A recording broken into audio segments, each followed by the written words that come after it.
In this exercise tutorial, I'm going to be showing you how to do hops side to side.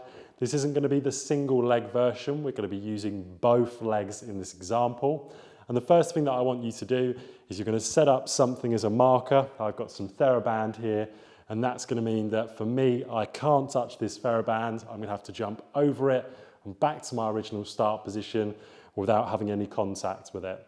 If you do use a marker on the floor, make sure it's going to be something that's flat like I'm using, something you're not going to slip over or roll your ankle on. And if you are wanting to do this with socks on, just make sure you're not doing it on a slippery surface where you could get injured.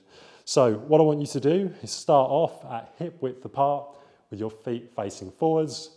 I'm now going to jump laterally, landing on my left leg because it is the leg that is furthest away from me. I'm then going to go from that position directly onto my right leg, directly onto my left leg.